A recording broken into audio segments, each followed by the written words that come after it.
Come, come, whoever you are, wanderer, worshipper, lover of leaving, ours is no caravan of despair. Come, yet again come. Come, come, whoever you are, wanderer, worshipper, whoever you're leaving, cause is your caravan, our despair. Cause is your caravan, our despair. Cause is your caravan, our despair. Cause is your caravan,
Good morning and welcome to the Unitarian Universalist Fellowship of the Emerald Coast, coming to you this morning from my study. I'm Amy and I've been a member for the last 7 years since I moved to the area.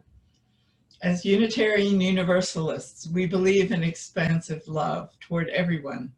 We embrace a liberal theology that follows good example rather than dogma. We value all sacred texts, spiritual inspiration, and personal quests for meaning.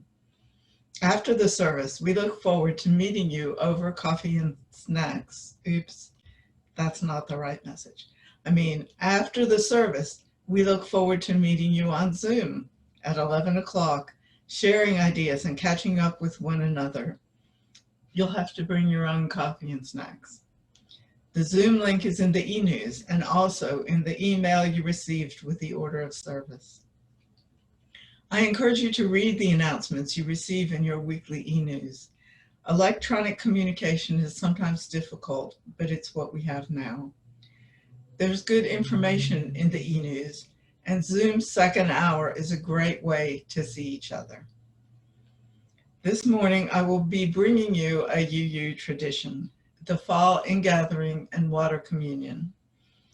But more on that later. Now we're going to light our chalice. I invite you to light your own chalice at home if you wish. This chalice lighting is the September 2020 Global Chalice Lighting from the International Council of Unitarians and Universalists. The words are written by Roos van Doorn, a minister in Bennekom in the Netherlands, and translated from the original Dutch.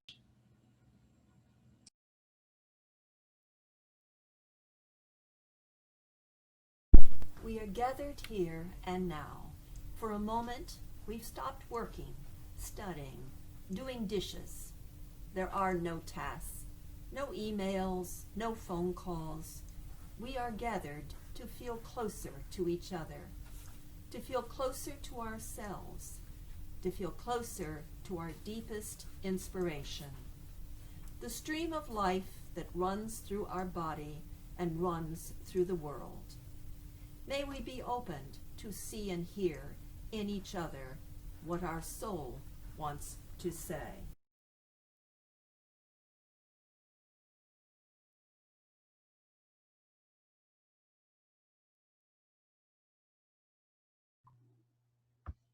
Hello.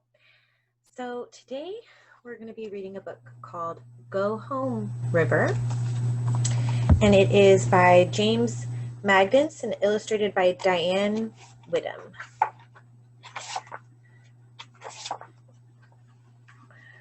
When I was young, I lived beside a wild river. The river was always going somewhere, and I never tired of watching it. My mother told me the river began in the mountains to the north and ended in the ocean to the west, but this I had never seen.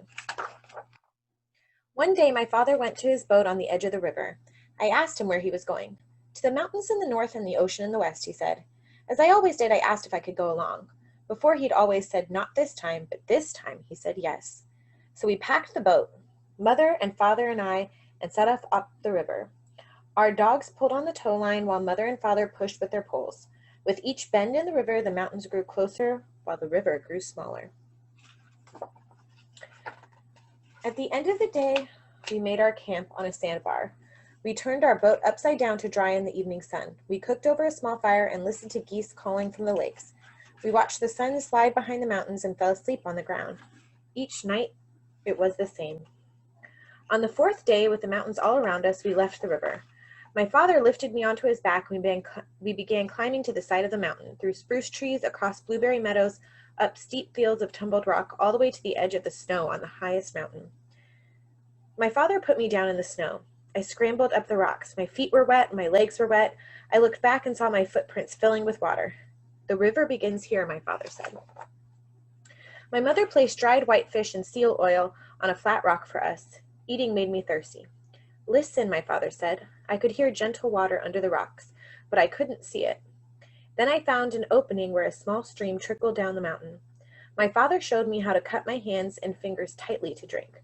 The river begins here, he said. A cool wind begins to blow. Clouds darkened the sun, and I suddenly was cold.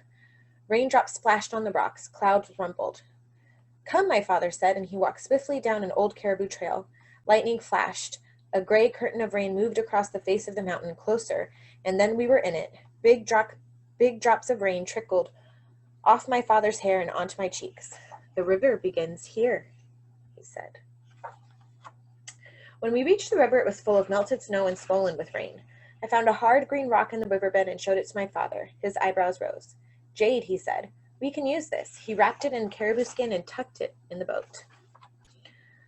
We all climbed into the boat, father, mother, dogs, and I, and sped down the rushing river. For 5 more days we traveled. Our river met other rivers, and each time our rivers grew wider and stronger and deeper. It was hard to imagine our river had ever been small. Then, on the day the river began to take itself apart, it split into smaller rivers, first on the left and another, and then again. I asked my father why the river was getting smaller. My father held out his hand, spreading his fingers wide. The river ends with many fingers.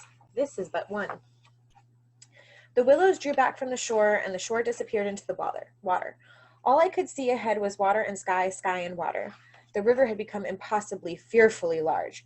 My father could see the question in my eyes. We have reached the ocean, he said.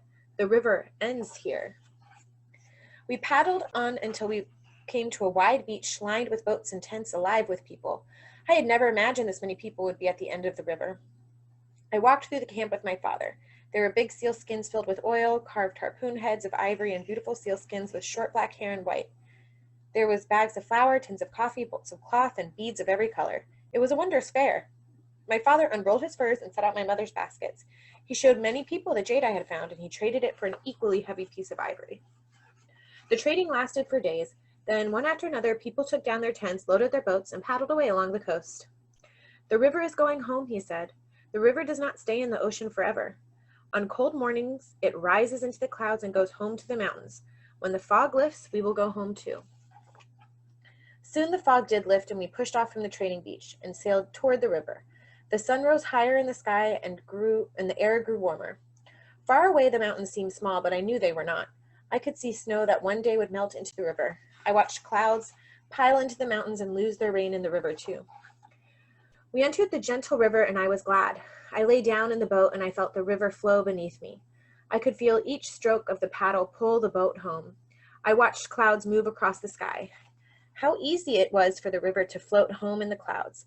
As I drifted towards sleep, I imagined that I too was floating home on the clouds. Go home, river, I whispered. Go home. So that was our book, Go Home, River. I hope you liked it. I think it's really interesting because we learned about the water cycle. And also it's really interesting to learn a little bit about Alaska, which is where this book takes place. And another thing that I thought was really neat about this book is all these paintings were actually done in octopus ink. Isn't that neat? So I just think water is so important. Obviously this service, that's what we're gonna be talking about. And I really think it was really important to show in this book how water is integral to their society and their community. But I would say that's kind of the same for us, right? We can't live without water. But also it's something that I think in a lot of ways can bring us together, whether we're at the beach or at the pool, or sharing in our service today, or just like my family where we like to go out and jump in puddles. So I hope that you all enjoyed the book, and I hope you have a great day.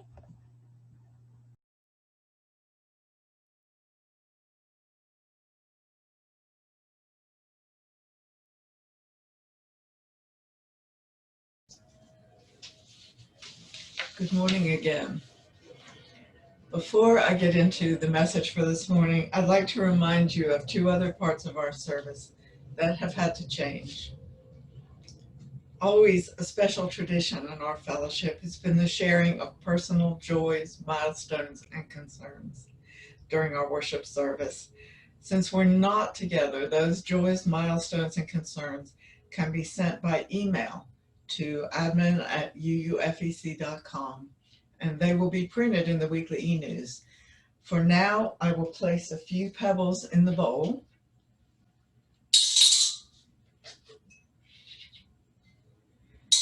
To represent all of our joys, milestones, and concerns. The offering is a way to support our fellowship and also to support those organizations in the community taking care of those less fortunate and working for justice. I urge you to continue to make those donations, both pledge payments and contributions to our community partners. Information on making donations is included in your e-news. Now on to the main subject for today. For many Unitarian and Universalist congregations, there is a tradition of having an ingathering service in the fall, at a time when school is starting and anyone traveling over the summer has returned home. It usually marks the beginning of the church year. Everyone gets to see each other again, and the new year of religious exploration begins. Today, we're ingathering in a new and exciting way, a way I never thought I'd be involved in. When I visited the New York World's Fair in 1965, one of the exhibits, and it was really futuristic stuff, was a video phone. Sometime in the future, they told us, you would be able to see the person you were talking to. How amazing. Well, here we are in the future, celebrating a virtual ingathering. Hi, everyone. Part of that ingathering service is usually a water communion. Each person or family collects water from their activities over the summer, and we pour the water into a communal bowl during the service. It's not that old a tradition. The first water communion service was created for the November 1980 Women and Religion Continental Convocation of Unitarian Universalists that was held in East Lansing, Michigan. As the creators of the ritual worked to give the service shape, their awareness increased of water's presence and deep meaning. But water is more than simply a metaphor. It is elemental and primary, calling forth feelings of awe and reverence. Water runs through all of us. It cycles through us and through the world, as it did in today's story. We are dependent on it. Thus, water can come to symbolize many things. Water is life. Water is connection. Remember this line from a movie, and I don't remember very many movie lines, but this one has stuck with me. Eventually, all things merge into one, and a river runs through it. In science classes, we learned that 71% of the Earth's surface is covered by water. 60% of the human body is water.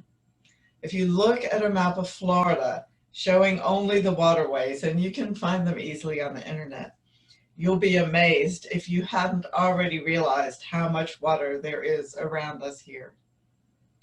So now we'll have our virtual ceremony of the mingling of waters. And I'll start this year's ceremony with water that I saved from the last time we did a water ceremony in this fellowship. This water includes molecules of water from the UU Fellowship of Montgomery that I brought with me when I moved here. That water contained molecules from years of water ceremonies that one of our members in Montgomery brought from Champaign-Urbana, Illinois. Think of all the connections in that small amount of water.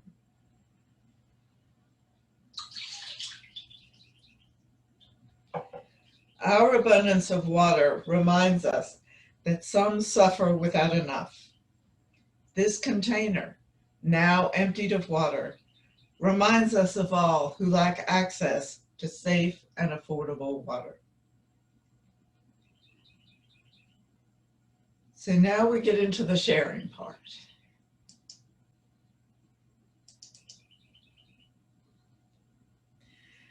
Water can symbolize travel and movement and change.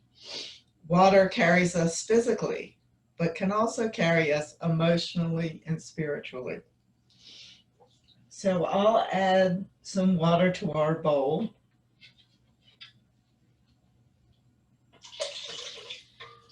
For Jan Mullins, who traveled across the Methow River in Washington State, and on this trip said her last goodbyes to her mother.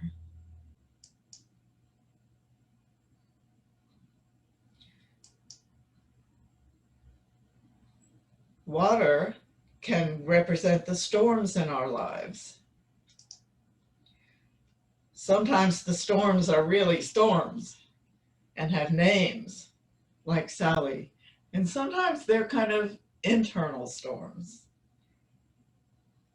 This is a picture that Jane and Gil sent me of Lindsay on their partially submerged dock, leaning into the wind. No, she is not about to jump in the water.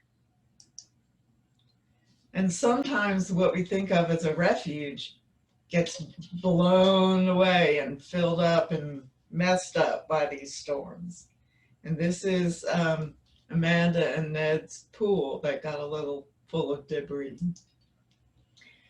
And sometimes water sneaks up on us, like at Julie's house, where the water thankfully stood just outside the house.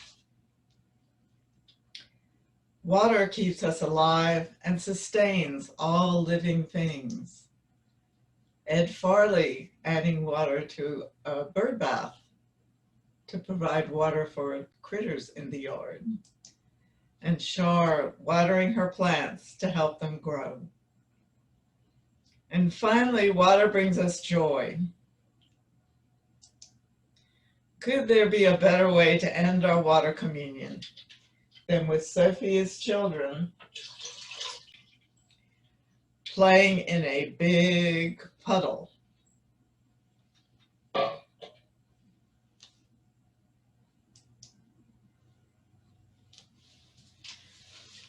So now I'll bless this water in our communal bowl.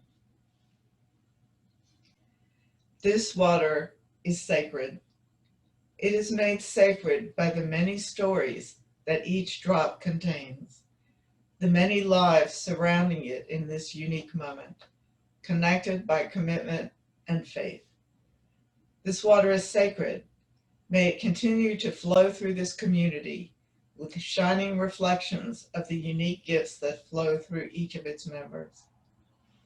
May it continue to nurture this community with sustaining hope that we journey together through ripples of growth and change. May it continue to bless this community with loving reminders of our collective responsibility to one another and the world. May its purity offer grace to our community and the willingness to forgive ourselves and one another when we make mistakes. In moments when we are confused or uncertain, may it bring us clarity of purpose and commitment. In moments when the reservoirs of hearts and spirits are drained by sorrow or pain, may it nourish them with the knowledge that we are surrounded by a deep and abundant love. And now I'll take some of this water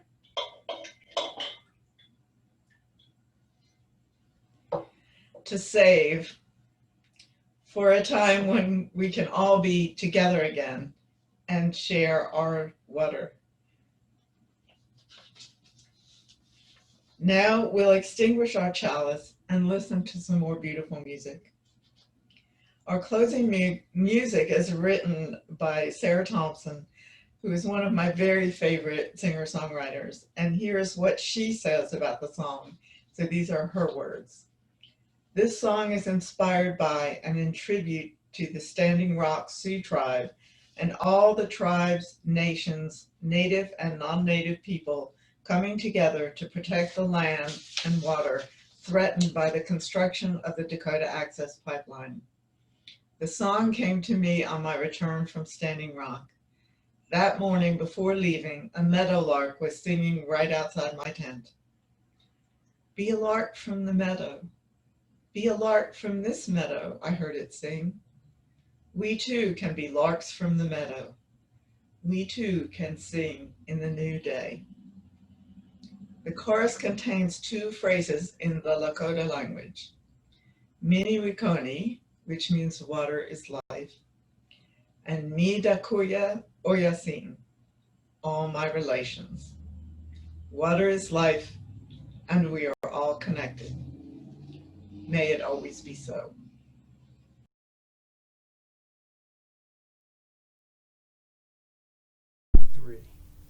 It starts with a drop, then a trickle, a burble, a rush of water bubbling towards its destination, and finally the wide, endless sea.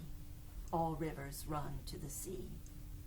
Today you brought water, poured it into a common bowl.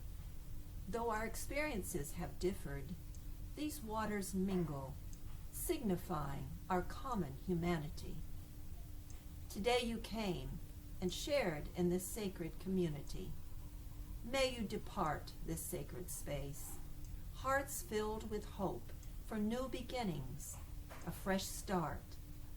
Go forth, but return to this community where rivers of tears may be shed, where dry souls are watered, where your joy bubbles, where your life cup overflows, where deep in your spirit you have found in this place a home.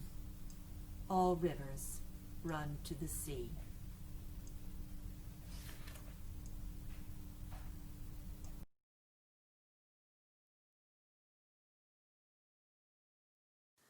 All my relations come, every nation come, all my relations under the sun.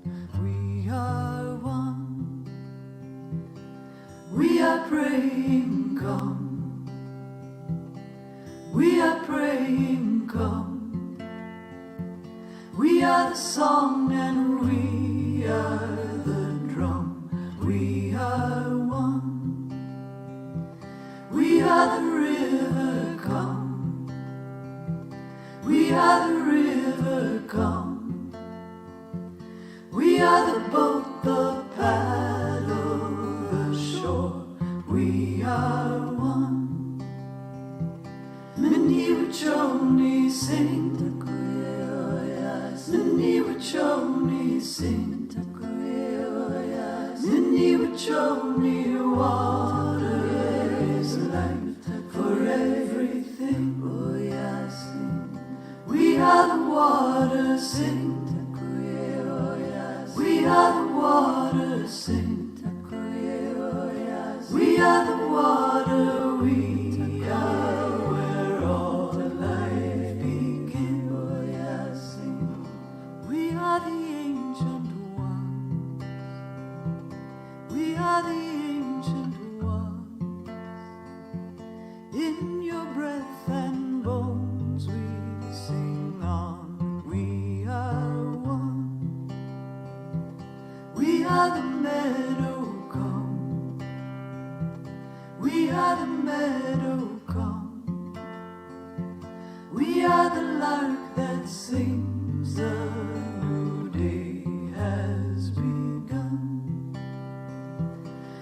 are the new day, run, run, run. We are the new day, run, run, run.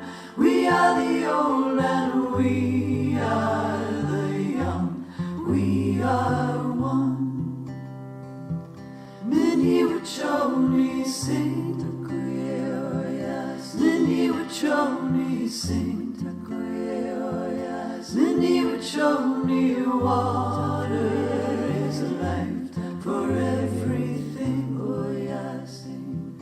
We are the water, sing Takuya, oh yeah. We are the water, sing Takuya, oh yeah. We are the water, we are where all life begins. Oh yeah, sing. We are the earth and sky. We are the thunder cries.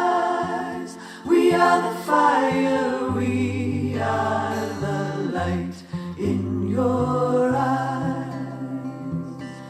We are standing strong, like a rock, like a stone,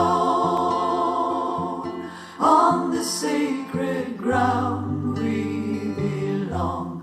We are home. All my relations come, every nation come. All my relations under the sun, we are one.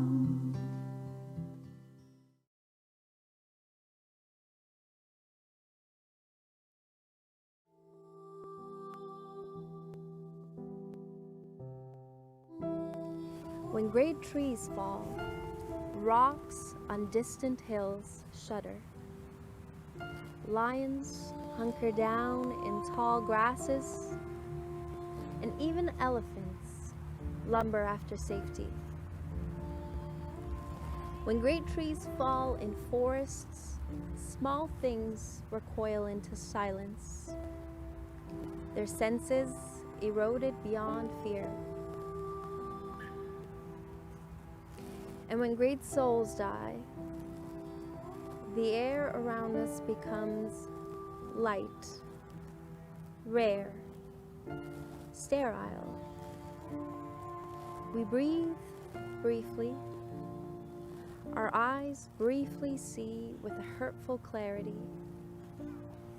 Our memory, suddenly sharpened, examines, gnaws at kind words left unsaid, promise walks never taken.